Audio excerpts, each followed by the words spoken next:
Você tá procurando o quê? Tá procurando o quê?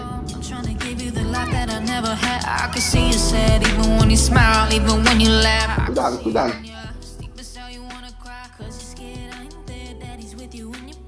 Vem cá, senta cá no sofá.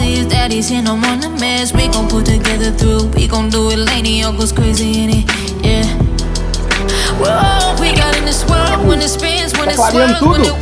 Olha pra lá, olha pra lá. Tá escuro, olha pra lá. Olha pra lá pra clarear.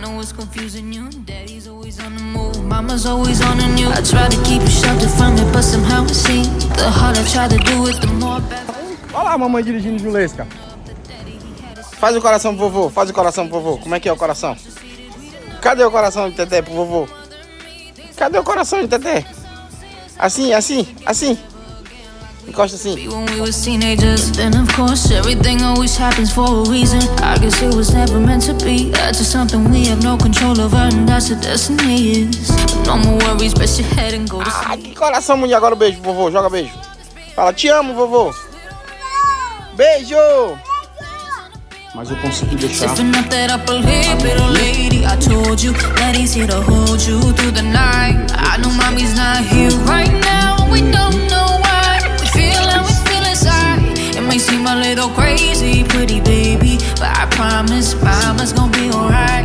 It's funny, I remember back when you and daddy had no money. Mommy wrapped the Christmas presents up and stuck them under the tree. So somewhat of them from me, cause daddy couldn't buy them. I'll never forget that Christmas I set up the home not crying. Daddy felt like a bum, see daddy had a job to keep the food on the table for your mom.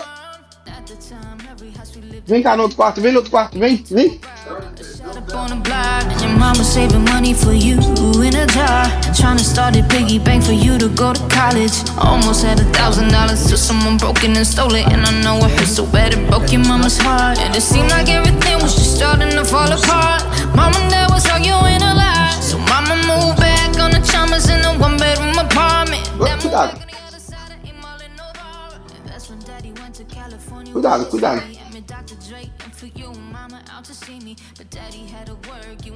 Vem cá, senta cá no sofá. Aqui tá.